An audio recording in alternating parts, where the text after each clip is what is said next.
Hello, everybody. Welcome to another Delphi stream by Hans Luik. And today, our guest is Ukrainian ex-foreign minister, Mr. Pavlo Klimkin. Welcome, Pavlo. Вітаю, пане Pavlo. Вітаю, слава Україні. First, Mr. Pavlo, I would very much like you in detail to comment Ukrainian reactions of political analysts, of, like you are, of course, of the Rada, both position and opposition of the administration. What are reactions of Kiev to the new political reality show of Western democracy? What do you think there, please? I mean, call me just Pavlo. First, it's a sense of uncertainty, not just about risks, because firstly, the new US administration was seen as a mixture of risks and opportunities. And now many simply don't know what it's all about. So uncertainty and unpredictability is part of the reality. Secondly, people started asking the simple question, what is basically the West now? And how the West could be defined. I mean, how the West can and should define itself. So whether it's the US, whether it's Europe, whether it's still transatlantic reality, whether it could be defined by values, and what does it mean for Ukraine? Because people, not only analysts, politicians, whoever, but people in Ukraine who naturally follow not only the news, but foreign politics, because it's part of our survival. Kind of get used to unequivocal support by everyone. And it's not the case anymore. So a sense of uncertainty is there. Secondly, the sense that politics could become not just tough, but also transactional, also towards Ukraine as a victim of aggression. It's something which is fundamentally not understood by Ukrainians. Something which is difficult to grasp. I mean, not politically, but emotionally. And probably the third point of uncertainty, how the strategy towards Ukraine, the whole sense of support will change, because everybody understands it will, but there is no sense what to expect tomorrow. It's now news coming 5 times a day, and people reading all kind of news, and it's a kind of emotional roller coaster, ups and downs. So I've been met, supermarket, street, 1 hour, and people started asking what next. So the sense of uncertainty is really dominating. You, as a foreign minister, which you were up to the year 2019, you were regarded as a pro-Western, pro-European politician in Petro Poroshenko's government. Do you regret some of it, or do you get criticism because of it? Not at all. I don't consider myself pro-European or pro-Western. I consider myself European and Western. You got the difference.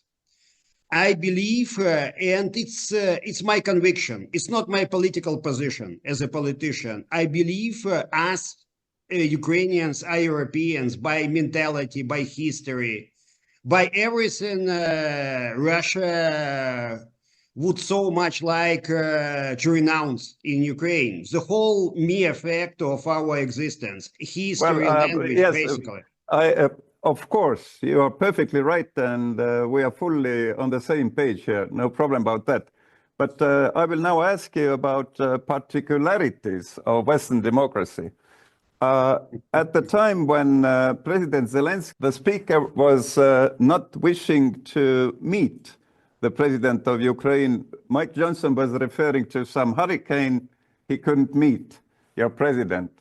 Shortly after that, President Joe Biden of the United States didn't appear to Ramstein meeting in Germany to discuss another deliveries of weapons to Ukraine.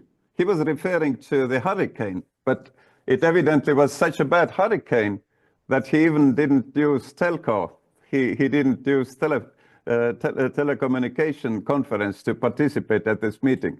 Well, I have been a resident of Florida, and hurricanes are quite a frequent event there. What do you make of those two shows of democracy by the democratic US government and Congress? Politics is always domestic. There is no foreign policy where you can push your agenda as a politician. Normally, in states where people are happy, people don't care about foreign policy, and I understand it. But I also understand that focusing on foreign policy when you have hurricanes, it's something which is not seen, especially by Americans, in a really good way. But at the same time, I regret the lack of communicating it to people and to us. So the way, not just the fact, but the way how it had been communicated, for me, it's not the best way to do politics. But on the top of that, we clearly understand that the new reality is different. It's a kind of new sense. What is important? It's about different vision of the world with the Republicans. It does not mean they see us negatively, but they see us fundamentally differently, and we have to adjust to it. Tell me about your neighbors. Everybody in Munich conference and also in European press was a little bit surprised that the Vice President of the United States, J.D. Vance, made a detailed reference to Romania. The situation has gotten so bad that this December, Romania straight up canceled the results of a presidential election based on the flimsy suspicions of an intelligence agency and enormous pressure from its continental neighbors. Now, as I understand it, the argument was that Russian disinformation had infected the Romanian elections. But I'd ask my European friends to have some perspective. You can believe it's wrong for Russia to buy social media advertisements to influence your elections. We certainly do. You can condemn it on the world stage even. But if your democracy can be destroyed with a few $100,000 of digital advertising from a foreign country, then it wasn't very strong to begin with. I don't think he knows very well how to point Romania on European map, but anyway. But it was about the presidential candidate Georgescu blocked to participate in presidential elections last time he attempted. This is, of course, a pro-Russia, pro-Putin, pro-authoritarianism candidate. And we also observed that the only European Union leader actually visiting Mar-a-Lago when President Trump was having his say in between his two presidencies, he evidently has very successfully passed his pro-Putin, anti-Ukraine agenda to the White House. What do you think, would Putin dream of having those two countries, like Georgescu under President, like Romania under President Georgescu and Hungary under Prime Minister Orban, to be part of the new division of Ukraine? Just one point of clarification. I believe Giorgia Meloni also has been to Mar-a-Lago. We need to check it, but it's I believe she had, yes. What I recall. I mean, it does not really matter for our discussion whether you share the arguments of the Vice President Vance or whether you like them or don't like. But he has a point, and I told that to my friends in Europe, and the point is about the strength of European democracy. Because we have to ask ourselves why him? Why he is so popular now in Romania?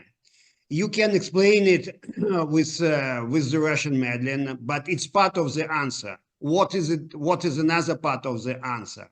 Why is AfD basically rising? Of course, again, Russia is there. Pavlo, part of the answer, the other part, what is your answer to this? Why is Georgescu so popular? The pro-Putinist candidate of presidency of Romania. Why? My answer is very simple, because Romanians, after getting their membership in the EU and NATO, now don't know what's next for Romania. They are tired of corruption, and I hear it from many Romanians. They are tired that Romania is not seen as a kind of prominent member of the European Union, and they also been partly nostalgic to the past, because part of the past elite, like you call it, is also behind Georgescu, and it's not a big secret. What I really miss, and it's my point about the quality of European democracy, we are talking a lot about Europe, about values, making all kinds of statements, but still politics is purely national. Yes, there is European Parliament, European elections, but politics is purely national. If we want Europe to succeed, we need European politics, and it's not there. But in Romania, it's really a failure to explain to Romanians what next, what's for Romanians. So it's a fundamental failure of what's going on there. And the second point. But I would most politely ask to disagree here, because have you been driving on the motorway from Bucharest to Constanța? Not in recent time. And also, if you look to Romanian fields and their agricultural subsidies from common agricultural policy of the Brussels and the top-up donations of Brussels, it has been huge, but people feel that there should be some continuation. They are still not satisfied. That's your feeling, right? My answer is no. My answer is now, in the 21st century, you can't buy the quality of democracy and right emotion with subvention money. So it does not work anymore. And if you cast a look on not just Central Europe, but Europe altogether, it's a fundamental problem of identity. Because before that, it was what direction, what sense of purposes we had. And now it's about who are we and where we are coming from. It's a fundamentally different question the people started asking, and there is no answer from the classic political elites to this answer, and it's again part of the problem. Okay, let me put you this question. We understand that quite recently, actually yesterday, the United States threw a new proposal to Ukraine government about the rare earths and about United States right to your infrastructure, your ports, your energy creation. rearers, not as it was in the drafts which was presented to President Zelensky in the Oval Office in the White House, but there is another more aggressive ask from the United States government. At the same time, also Putin is pressing quite irrelevant and absurd claims that he now would like to ask his so-called partners like North Korea, South Africa, and Brazil, fortunately not Iran, to be parts of Ukraine peace negotiations. Well, it's easy for me to smile, but it's quite tragic. So those two nuclear-powered countries are now pressing you from two sides.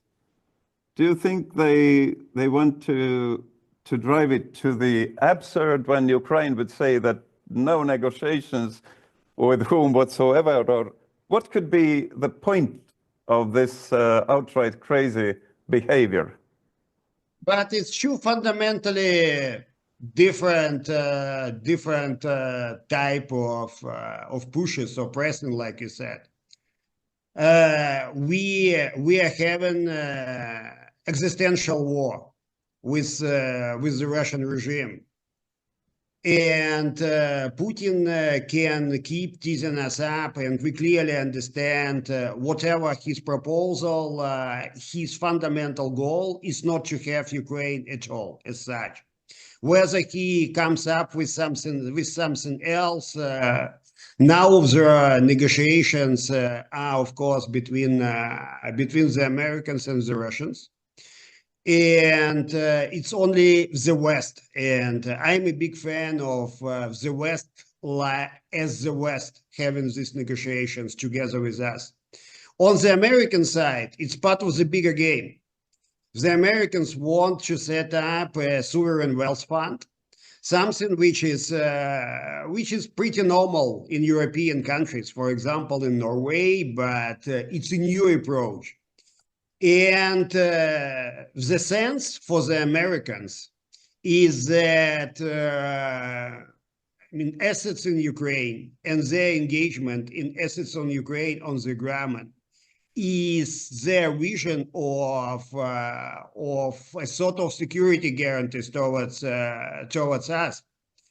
We would like, of course, to be part of the West, also in the sense of NATO membership, because we believe it's the only set of credible guarantees. But it's not on the agenda, how we hear it from Washington now, and many European countries are also quite uneasy with that, to say the least. So we need to look into the American ideas, and they are not, unacceptable by definition. But we need to look. They are not acceptable. You mean they are not unacceptable, or they are not acceptable? What do you mean? No, they are not unacceptable. Let me be absolutely clear. Yes. But we need to play it on the road. On two-way street. It's the exercise where we need to be sure that it's a partnership exercise. And the Americans are really engaged in Ukraine, not just to be present on the ground, but really engaged in Ukraine. And I believe we know what to do with these ideas. It's gonna be quite tough negotiations, but I want us to have these negotiations with the Americans as partners. And with Putin is a fundamentally different reality. It's current Russia is our enemy, and it will stay this way. I don't know what's going to happen in generations with Russia, but so far I don't expect the Russians to change their approach to us. They don't like us to this point. Well, there were a lot of American companies present in Russia prior to the full-scale attack to Ukraine. And I believe even Exxon was being forced out of their oil business, not to talk about McDonald's or Ford or General Motors or whomever. So nobody is actually offering you security guarantees, neither Europe nor the United States. But the Europeans, and even more so now some Asian countries and Turkey among them, are talking about peacekeepers. What do you make of peacekeepers? As a diplomat and a foreign politician, there is a difference in between peacekeepers who are observing the situation and then boots on the ground of foreign military forces as a deterrent, able and capable and willing to react if the peace is being broken. Is there a difference here? Do you agree with me? And do you see somebody in a position or probably willing to give you more than peacekeeping, observing, give you real deterrent? As a deterrence force, it's not a real deterrence for Putin. For me, it's a sort of political signal that Europe cares about Ukraine, probably as part of Europe. So it's a sort of manifestation of the slogan, Ukraine is Europe and Ukrainian security is European security. But it's not about deterrence force. Let me be crystal clear here. Whether we can have someone monitoring, verifying, under Security Council resolution or whatever arrangements, it's again not about peacekeepers. So I would be really crystal clear about playing with terminology here. So if we call it peacekeepers, it creates a sort of positive emotion among many people. But it's something which is pretty futile for me, to throw onto the people. So we have to be honest, and we have to be crystal clear about the fact that at the end of the day, it's about us, Ukraine, about our spirit, about our potential, about Miltech to rely on. There could be other arrangements. I told you about, US thinking, and it's something fundamentally new. Whether it could work. Pavlo, we are talking about your wish list now, but let's be realistic. No, we are talking only peacekeepers. No, no, I don't agree. I'm okay. talking about not my wish. My wish list is fundamentally different from what we are discussing. I'm talking about realistic stuff. Ukraine, right? Nuclear exactly. Back to Ukraine. I'm Ukrainian, so my wish list is different. But what is possible? Now it's a limited European presence. It's supply of weapons. It's training. It's intel from our friends. It's about also engagement on the ground by the Americans. And we are decades in the sense of implementation from real results on this possible agreement, as you understand. Not years, but decades. Did you really say U.S. presence on the ground? You mean business presence? Yes, but you never know. Well, life keeps changing. But if we're talking about being up to the point and sincere, how do you read the members of United States delegation in Riyadh, Saudi Arabia? We know Russians and we know the Byzantic cynicism. If we hear Russian diplomats talk about how bad and how bad is the Russian speakers' life in the Baltics, how much they are being discriminated, or whether it's genocide, as some of them think. I know I'm not a diplomat. This is sheer cynical bullshit. They are not meaning it.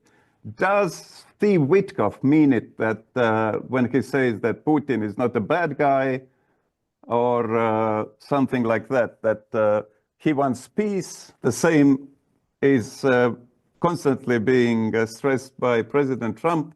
Do they really believe and mean it? Many people would say, you know, I shouldn't have had because Putin is a bad guy. I don't regard Putin as a bad guy. That is a complicated situation, that war, and all the ingredients that Yes, led up to amen. it. It's, you know, it's never just one person, right? So, and I agree with you. I think Zelensky is trying his best.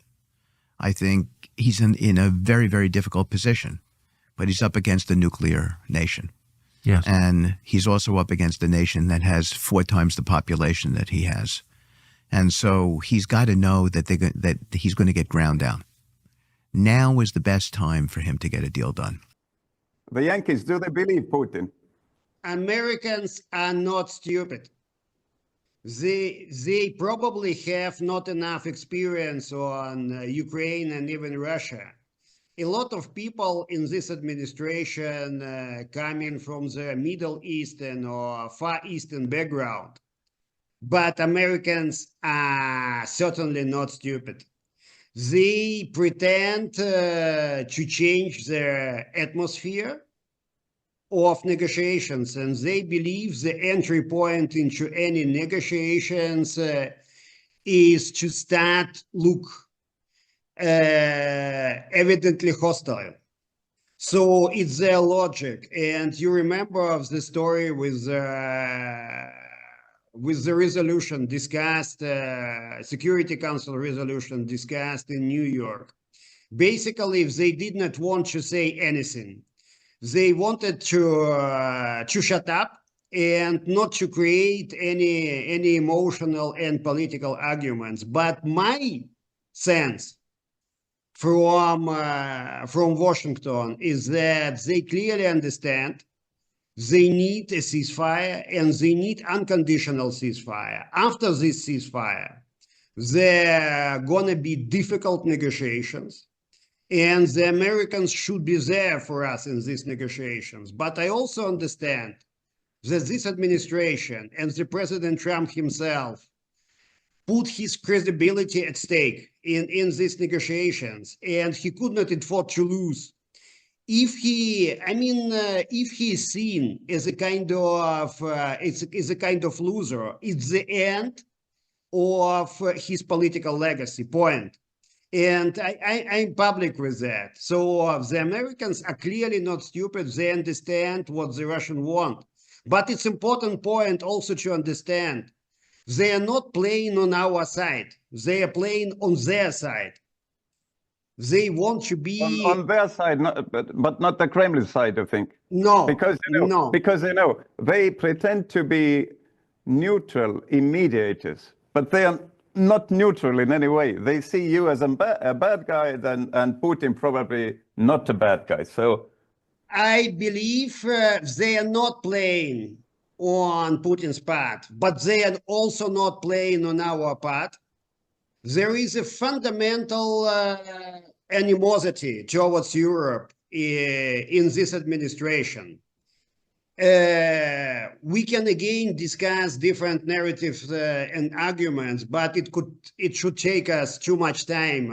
I know from our discussion, but I believe some people in this administration have a point, because their point, we need a kind of different ally, far more stronger, far more self-confident in the sense of the world, which is fundamentally changing. The previous reality with rule-based world, we all understand it's over. Whatever we hold about it, whether it's good or bad. And American point, let's play a different game. So whether they play the game we like, my answer is no. But whether they play on the Putin side, my answer is also no. Their vision about the world is now fundamentally different from any previous administration. if you, I mean, it's a kind of new era in the sense of what kind of US we are dealing with and we will be dealing with in the future. Yes, I understand. It's a new era. It's a new tragical reality show of Western democracy, and we haven't seen the last parts of the series yet. But you are saying that Americans are not stupid, which is probably very true. But let's focus on the situation before the war, the great scale aggressive war started in Ukraine. I observed that your president then, Mr. Zelensky, was also not believing American Central Intelligence Agency very clear warnings that it's going to be a full-scale attack, the attempt to change the regime in Kiev, the attempt of make you all slaves, and even the list of the political elite persons who would be captured and probably killed. Zelensky didn't believe it. He also surrendered some of the very crucial witnesses to Putin's war criminality. I mean, the criminal activities of GRU officers, high officers. He made a very, very surprising move to return the highest Wagner professional killers, which were captured on a plane and taken outside of Russia, to return them to Russia by informing the Belarus dictator Lukashenko. So Putin, that's my question, was Putin also messing around Zelensky's brain or his administration's brain prior to the war, as he's messing around with Trump now? Yeah, in the sense of how it had been done, I'm a wrong guy to ask because I don't represent the government. But my sense is, firstly, on CIA and the British warnings, if you ask for a sort of official answer, it would probably be we did not want to instigate panic or all kind of stuff, but assessment of risks definitely played a role. And here, what also played a role is that it was seen as a sort of US-British sequence of warnings, and the Europeans not joining. And it was the first sense of a kind of internal disagreement within the West, and it probably played a very weak game around the credibility of the messages. And I personally believe that the decision for the Europeans not to get publicly or to probably or to get their own judgment would haunt the European Union for years, if not for decades. Or alternatively, it could be that the European intelligence organizations like the Bundesnachrichtendienst from Germany, which you know as a former German ambassador of Ukraine, they just didn't have the intelligence, the insight. Yeah, my sense, some of them could have had, but probably interpreted it in a wrong way. So, well, but interpretation and judgment is also important. So what do they take their salaries for? They did before the investigative data journalist Christo Grozev pointed that the GRU poisoning guys were freely entering Europe, making poisonings in the United Kingdom and blowing up caches of weaponry in Czechoslovakia, unfortunately killing several European Union citizens there. The European intelligence didn't catch them.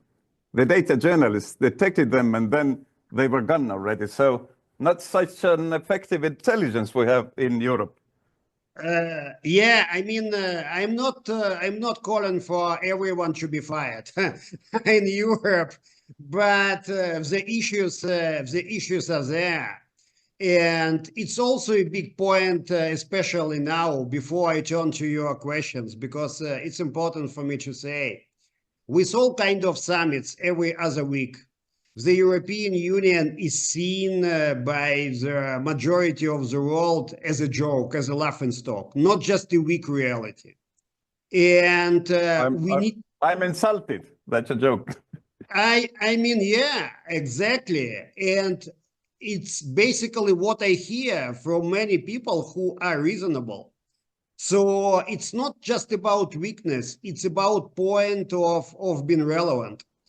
And it's not easy to say it as a European, as a Ukrainian, but European Union, I mean, has to get better and stop producing statements, and in some moment in time start producing even limited actions. It's really my point.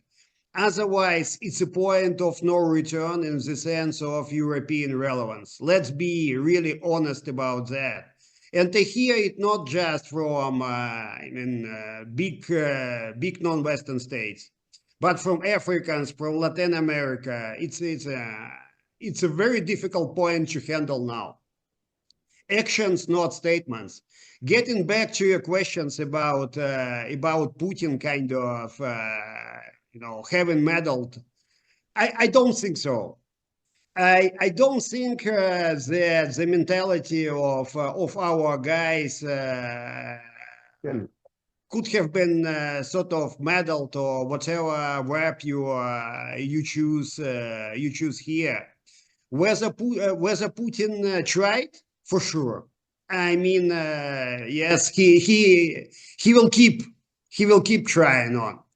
But whether he was successful basically on trying to impose a kind of wrong judgment in the sense of his intentions on us, on Europeans, well, I have to say he was at least partially successful. We have just discussed the Europeans and wrong judgments and Europeans not joining. So we don't have to underestimate current Russian regime and Putin, and they are learning also. I have to unfortunately agree. This is ridiculous, but he has broken the diplomatic blockade. He's talking now to the president of the mightiest financial, scientific and military country in the world, Donald Trump, and so forth. So he's not isolated, and he has to be able somehow, in an irrational way, to press his agenda to the AfD, Alternative for Deutschland, politicians like Alice Weidel, to French nationalist popular organization under Le Pen. He has been successful in a very mysterious way. Just to tell my answer about I'm not going to apologize for European Union, but it could be a joke, but it's financially a very profitable joke for Ukraine state balance sheet. I think your state finances will collapse without European subsidies. And I hope Brussels keep it so. But there is one politician in European Commission, the High Representative of European Foreign Policy, called Kaja Kallas. We speak the same language with Kaja Kallas, who, after seeing the Oval Office, let's say, conflict in between two presidents, Zelensky and Trump, she said that the West needs a new leader. She was very honest, not cynical, not hypocritical, but was it, for you as a diplomat, was it a good move to make this statement? Yeah, just don't call European financial support subsidies. I mean, as a European, okay, support. I could be, I mean, get a bit offended here, but it's, I mean, conversation between friends. But it's also my political point here. And of course, we need this support. Pavlo, sorry to interrupt. At least I don't call them loans, as Trump calls his military, U.S. military. You're right. No. I've told you it's about it's between friends. In the sense, what Kaya said, Trump actually does not want to be the leader of the West. His slogan is MAGA, Make America Great Again. My point: why is no one inside who should say mega, make Europe great again? I mean, why it's not about nuclear deterrence for Europe? Why it's not about Europe talking to US at equal footing? Why it's not about missile defense shield for Europe? Why it's not about European politics? So I told you, with all kind of my very tricky stance towards the arguments coming from Washington, they have a point. We need to get better as Europe, and I consider us Ukrainians and Ukraine as part of Europe. So we are seen by many as smart, interesting, but without stamina, without resilience, without a sort of strategy, and without a sense of leadership. Whether we can find who gonna be our new leader. I mean, it's not about one person like Trump in the US. We need European leadership with real European politics, with the drive to say, let's get Europe something people in the world do care about. And it's doable. The problem is with many politicians basically get used to be where they are. It's a sort of comfortable reality. And what is really striking for me, security is not a value. We are talking about European values. We all have been thinking here, in Vilnius, in Tallinn, in Riga, why was it that Chancellor Olaf Scholz, same way as President Macron and several other continental European leaders reacted to Putin's aggression 24th of February 22 in a very strange way, declaring at once that, of course, those countries, neither NATO is going to be a part of this conflict. So are they born cowards? I don't think so. Why did Macron take the very big interest of such a hypocritical priority like saving Putin's face? There must be something else behind it. And you know, did you have time to read Angela Merkel's memoirs, which is a very dull book, I would say, or you didn't? I did. I would say, I would tell you what attracted my attention there. She's telling that that Chamberlain could partly have been right in giving concessions to Adolf Hitler and letting him capture Czechoslovakia, because Chamberlain knew that Britain is not ready to defend a full-scale Hitler's attack of Luftwaffe, and he was winning time. Could it be, to your mind, that Olaf Scholz knew that Bundeswehr is a complete joke, and it's not a time to get militarily engaged with any exchange with Russian forces? Hans, let me ask you a hypothetical question, but it's not hypothetical at all. Has Bundeswehr gotten better in these 3 years? The answer is yes, but marginally. Whether the Germans used these 3 years to increase their capacity, spirit, morale, And any weapons without spirit is just scrap. It's what Ukrainians basically showed. And on that one, my answer is rather no than yes. Buying time is not a strategy. Buying time is a tactic. So Europe and key European countries need a strategy. And this strategy is about making Europe great again. I mean, of course, I'm teasing people up. I'm not about slogans. No. People are agreeing. No point here. I feel that we have now two enemies. Vladimir Putin, of course, somewhat in trade sense, China, and then we have Donald Trump, who is acting like make Russia great again, you know. But I just wanted to remind you, Pavlo, you don't need reminding, but our audience that that was a defense minister in Germany under whom it was found out, and it was a scandalous case, that 90% of German strategic intercontinental submarines were defunct. And the name of this defense minister is Ursula von der Leyen.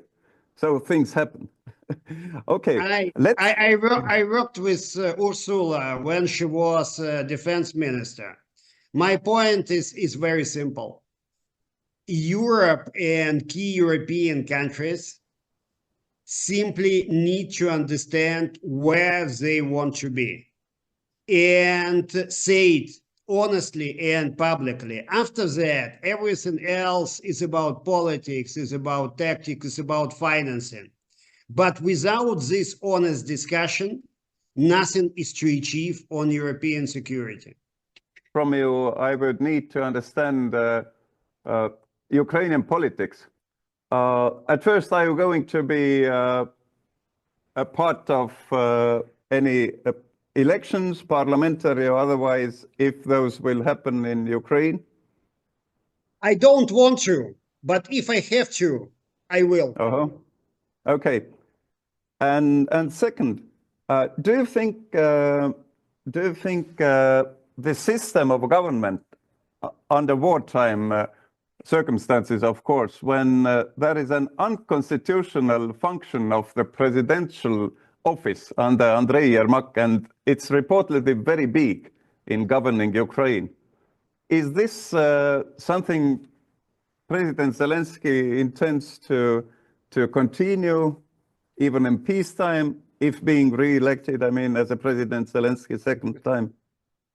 Hans, you have to invite the President Zelensky to talk to you about that. What I know about Ukrainians and what I told many times my friends, whether it's Europe or Latin America, I mean, Ukrainian society, especially active part of Ukrainian society, of course, it's about leaders, but it's not just about personalities.